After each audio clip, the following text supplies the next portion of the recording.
Ladies and gentlemen, this is Big Ray's Wrestling Show. You know me, I am the Mark of the Masters, the man with the plan. Big Ray here to stay to talk some wrestling today. I'm here to talk TNA Impact 3/6/2014. Ladies and gentlemen, Lockdown is this Sunday. Depending on when you're watching this recording, it's going to be a great show. Steel cage matches everywhere. But before I get into that, I want to give a good shout out to my Can-Am brother from the north, Mr. Andre Corbeil. Follow him on Twitter, at Andre_Corbeil. Of course, also follow Bill Apter at Apter1 Wrestling. Guys, me and Bill Apter will be at WPW, a special event by World Premier Wrestling. You can follow him at WPW Wrestling on Twitter and WPWWrestling.com for all the information. If you're going to be in the New York area, ladies and gentlemen, it's going to be at the Resorts Hotel and Casino down by Yonkers Raceway. The show is going to be headlined by Roddy Piper, and I will be there. Bill Apter will be there. It's going to be a hell of a lot of fun. Anyway, so now, and I almost forgot, guys, let me tell you, this Can-Am Wrestling Show, Can-Am Wrestling Show number 20, we got a guest coming back. Let's just say someone accepted the Jamin Challenge. Yes, Jamin Olivencia, the longest reigning OVW World Heavyweight Champion, is coming back on the show because his Jamin Challenge has been answered by none other than the phenomenal AJ Styles. So we're going to get Jamin on to talk about that really quickly, this Can-Am Wrestling Show. And then the following Can-Am Wrestling Show, we have another guest, NWA legend, WCW legend, pro wrestling legend, beautiful Bobby Eaton, formerly of the Midnight Express. So guys, check it out. So now let's get into this. We have so much to talk about now with this show. Now, last week, Austin Aries, basically refereeing the match between MVP and Bobby Roode, basically screwed MVP, having it, Austin Aries joins Team Dixie. So he turns his back on MVP. Well, really doesn't turn his back. The truth is he never really committed to MVP. But Roode basically, really talked him into joining that team, basically saying, look, you want your hands, you want your career in the hands of somebody who you basically don't know, you want to stay with Dixie. Well, he made his choice. Now, Bobby Roode comes down to the ring with DJ Zima Ion and the Bromans. And long story short, Bobby Roode states that TNA, after he gets his 10%, will be run the Roode way. Well, now Austin Aries comes down the ramp, and Austin Aries says, listen, man, I'm going to help you guys out, but I want half of your percentage, which is 5%. Now they keep going back and forth, and the Bromans say, well, what the hell, we want a piece of the pie too. Now, while all this is basically going on, and Austin Aries takes the mic and he says, look, you guys need me. There's no man that can measure up to the greatness that I am to help you, to basically help win the match at Lockdown. Which, again, the winner of this match will help whoever wins, Team MVP or Team Dixie, to take full control of Total Nonstop Action or Impact Wrestling. Well, while this has happened, MVP walks to the ring with the Wolves. And MVP is about to reveal, after he gets into the ring, his partner, when Dixie Carter comes into the ring and she says, I do not care who the fourth member of your team is. And MVP goes on and says, look, he starts shouting out the accolades. He's been a world champion. He's awesome. He does all. And finally Dixie Carter was like, all right, fine, tell me who it is. And MVP basically tells us that Jeff Hardy is joining Team MVP. And Dixie Carter says, wait a second, no, that's not gonna happen, darling. There is no way I'm gonna let Jeff Hardy, I threw him out of the company. When he walked out, I terminated his contract, so on and so forth. And well, MVP swears that he's gonna have Jeff Hardy at Lockdown. Well, basically, guys, a brawl breaks out, and this leads to the 6-man tag team match between Bobby Roode, Austin Aries, and Robbie E versus MVP and the Wolves. Now, It was an elimination match, and basically after some dirty tactics by Austin Aries and Bobby Roode, it ended up being 2-on-1. We have Roode and Aries with Davey Richards, who was the last lone wolf, no pun intended. And long story short, we have Davey Richards in the ring, and he has Bobby Roode in a half crab after this really cool move. And I'm going to try to describe this move to you. You might have to watch the replay. But Davey Richards gets whipped into the rope by Austin Aries and Bobby Roode. He stops. He grabs Austin Aries, throws him into Bobby Roode. Bobby Roode catches him in a front face headlock. Davey Richards drop kicks Bobby Roode, and Bobby Roode falls back, driving Austin Aries head into the mat like a DDT, basically. Really, I've never seen anything like that before. But anyway, so Davey Richards has Bobby Roode in a half crab. Now, Austin Aries comes into the ring, and he just decimates Davey Richards, and he basically sacrificed his spot in this match, basically getting himself DQ'd to take Davey Richards out, and he does. He destroys Davey Richards. He beats the living hell out of Davey Richards, and he really injured the shoulder of Davey Richards with that steel chair. Well, what happened was, you know, Bobby Roode wanted to start the match immediately, but the referees and management saw it fit to give them at least 1 hour, that being Davey Richards, to try to recover to fight later on tonight. So we'll basically find out what happens, or Bobby Roode would forfeit, or I'm sorry, Davey Richards and Team MVP would forfeit, giving Bobby Roode the win. Now we have basically a crazy bastard Sam Shaw recap of all the ridiculousness that he's been doing and following and trying to get a piece of Christy Hemme, if you know what I mean. So Sam Shaw goes to the ring, and as he's going to the ring, he's cutting a creepy promo. Mr. Anderson comes to the ring, and he does a really good job at introducing Sam Shaw. And he goes, "Now in the ring, weighing at whatever pounds, coming from wherever, the creepy bastard." And he does actually a really good job of ring announcing. I mean, this guy, when he retires, he can definitely be a ring announcer. But anyway, Mr. Anderson actually, excuse me, had a brain cramp. Mr. Anderson then announces Sam Shaw's opponent, which is Eric Young. And let me tell you something. I'm going to tell you this right now. This crowd was hot. I mean, Eric Young was getting chants like he was friggin' Danny O'Brien. It was a really fun match. And Sam Shaw had come to the ring before this match with a cup of hot tea, which he actually uses on Eric Young, throwing it in the face of Eric Young, and then he takes Eric Young and tosses him literally into Mr. Anderson, knocking Mr. Anderson down, and then he puts Mr. Anderson in that front face choke, taking him out. I think Taz called it the kata, whatever the hell choke. I can't even say it, but he basically puts him in a front face choke, taking Mr. Anderson out. And then, as he says, he's going to claim what's his, which apparently he believes is Christy Hemme. But anyway, backstage we have we basically check on Davey Richards, and you know, MVP is trying to encourage him and explain to him, listen man, this is really big.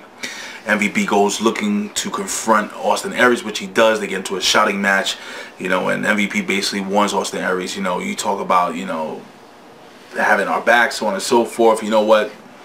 You screwed up. I'm going to remember this one, basically.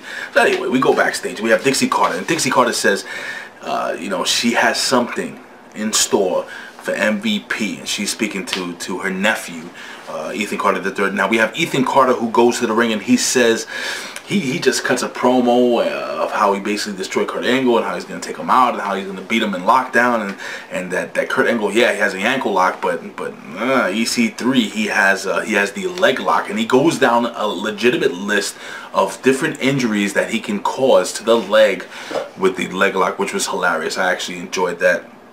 And Kurt Angle actually comes into the ring. Oh, and before I even continue, EC3 proclaims that he is going to be known after taking out the icon, because he took out the icon Sting. At first he wanted to be known as the American face of wrestling, but he says, you know what, I will be the American icon of wrestling. Kurt Angle then comes down to the ring after his music hits and says, you're the American asshole. Which basically had me really laughing. Anyway, Kurt Angle basically chases EC3 out of the ring, and while EC3 is running from the ring, I'm sorry, well, he's gone. Kurt Angle comes out the ramp, he's celebrating, yeah, Kurt Angle, and EC3 attacks Kurt Angle and then proceeds to put that leg lock on, really hurting Kurt Angle, maybe even taking him out. Man, Kurt Angle is not going to be 100%. I want to hear from you guys here, onewrestling.com or /one wrestling video, YouTube /one wrestling video. I want to hear your opinions on this match. It is a up-and-coming wrestler in EC3. Are you interested in this match? I'm actually kind of interested. I want to see, you know, EC3, what he can do in the ring. I think he's getting better and better each and every week. And with his mic skills, his promo skills, I think he's decent in the ring, and I think the kid has a lot of potential. So I like to see, and I'm glad to see Kurt Angle helping to put over young talent. That's even if Kurt Angle loses, but whatever. I mean, he's working with one of the best, or if not the best wrestler of all time. Again, that's my opinion. Now, we cut to a Kenny King promo, and apparently Kenny King is the king of the night. Well, if there's anyone who kind of can pull this gimmick off, it's kind of like a baller type gimmick. You know, he's the man. Excuse me, and I think Kenny King can pull it off, man. Kenny King is freaking awesome. Kenny King is one of the best in-ring workers I've seen in years. I mean, he reminds me of a young Elix Skipper. I mean, this guy is really good. And I think he has way more potential, way more charisma than Elix Skipper ever did in this freaking pinky. So I'm really interested. Now, we have a really fun, and I really enjoyed this match. I thought it was a lot of fun. We had Gail Kim, Lady Tapa, and Alpha Female versus oh, and by the way, Alpha Female came down the ring, and she was actually carrying Chris Sabin on her shoulders. They were against Velvet Sky, ODB, and the Knockouts champion Madison, Rayne. Now, basically during the match, all hell breaks loose, and we have Velvet Sky in the ring with her ex-boyfriend Chris Sabin, and Chris Sabin calls her a stupid skank. Now, she slaps the living hell out of Chris Sabin, and what happens is Chris Sabin goes to attack her, but she pulls down the top rope. Chris Sabin goes flying over. Really hilarious. Now, while she's looking at Chris Sabin on the floor, we have the Alpha Female from behind, puts her in a full Nelson, but she's able to slip out, and on her back she kicks the Alpha Female in the face. She's able to put the Alpha Female in the butterfly wings. Boom, 1, 2, 3. The team of ODB, Velvet Sky, and the Knockouts champion Madison Rayne go over the heels in this match, and I gotta tell you, this match was a lot of fun, a really good match. I'm really excited to see the Alpha Female. I think Lady Tapa still needs a hell of a lot of let's just say seasoning, but she's got size and she's got a look. Now, speaking of look, and speaking about amazing in-ring worker, guys, I've been asking you guys this. If you guys watch the Canon Wrestling show, Shanna for TNA. I want you guys, when you guys tweet Dixie, tweet Impact Wrestling, tweet anybody affiliated with TNA Wrestling in management, Al Snow, I don't care who the hell it is, I want you to hashtag Shanna, the number 4, TNA. We want to get this girl a contract. Now, if you go to TNA Impact's official YouTube channel, they actually put up the match between her and Gail Kim, and I thought she did an excellent job. Listen, man, this is Portuguese, perfect athlete, and she's beautiful, she's sweet, she loves this business.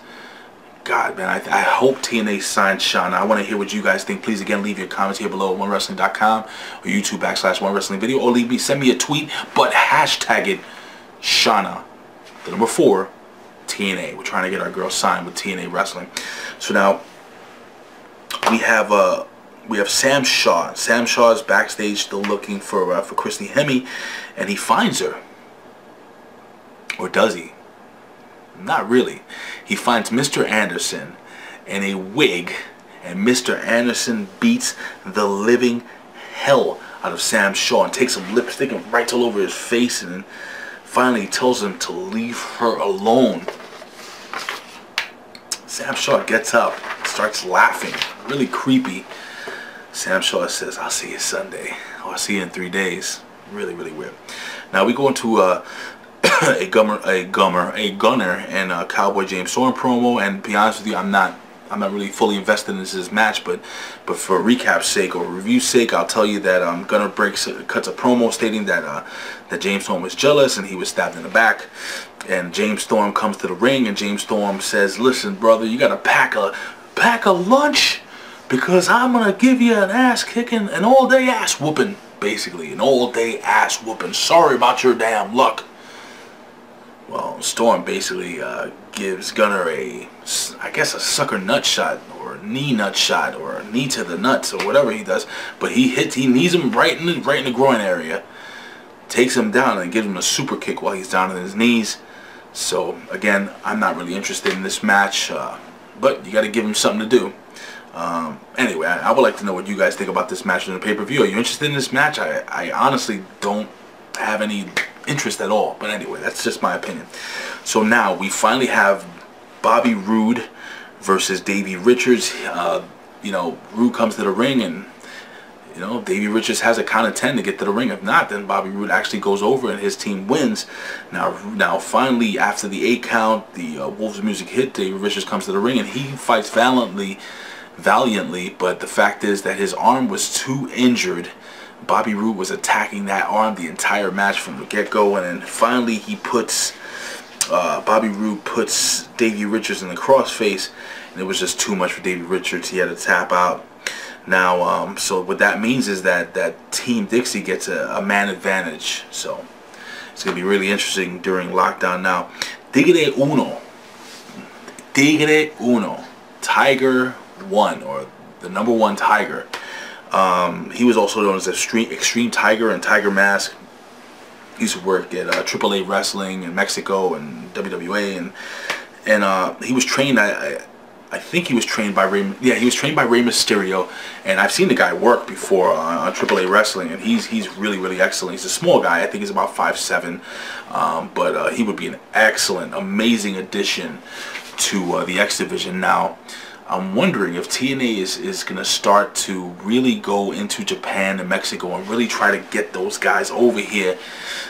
You know, maybe trying to rebuild the X Division as a bona fide cruiserweight division, just much like WCW did back in the day. That's how they stole the show, man, right off the bat with the cruiserweight matches. I think TNA Wrestling, Impact Wrestling can definitely steal the show if they have those X Division matches to jump off the shows. Anyway, I mean, I think it'll be great. But anyway, we go on to the main event of the evening, which is not actually a match, but it was a promo. We have Samoa Joe, and Samoa Joe basically questions the courage of Magnus. And Magnus, the champion that he is, comes down and he starts breaking down all the accolades that they've accumulated together as a team. And anyway, he basically says that, you know, it's funny, long story short, and these are in my words, but every time I seem to get right there, main event mafia, everything, you bring me down. So he's basically claiming that Joe is holding him down, and Joe basically threatens him. He tells him, you know what, you're not only gonna not walk out as world champion, you're just not gonna walk out. And Magnus freaking headbutts him and gives him a sucker headbutt. The other guy gave him a sucker knee to the nuts, but this guy, Magnus, gives him a sucker headbutt, and but Joe quickly recovers and starts beating the living hell out of Magnus, able to put Magnus in the rear naked choke. And guess what, ladies and gentlemen, this is the way we go off the air, with your world heavyweight champion tapping out to the rear naked choke, given to him by Magnus. I'm sorry, given to him by Samoa Joe. Ladies and gentlemen, I say this every single week. I would do this for a living, but if I can, I would do it anyway. Why? Because I love talking wrestling, guys. Don't forget to follow my Can-Am brother from the north, Mr. Andre Corbeil, Andre_Corbeil, the legend Bill Apter at After1Wrestling.com.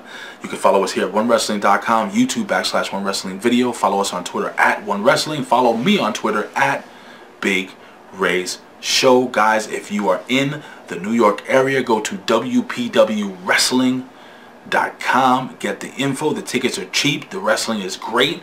I'm going to be there. If you see me there, tell me, hey, dude, I'm a fan of the Can-Am Wrestling Show. I'm a fan of you on OneWrestling.com. I love Bill Apter. Can you introduce me to him? I will do so. Guys, I love talking wrestling, and I love talking to you. I love doing these recaps, guys.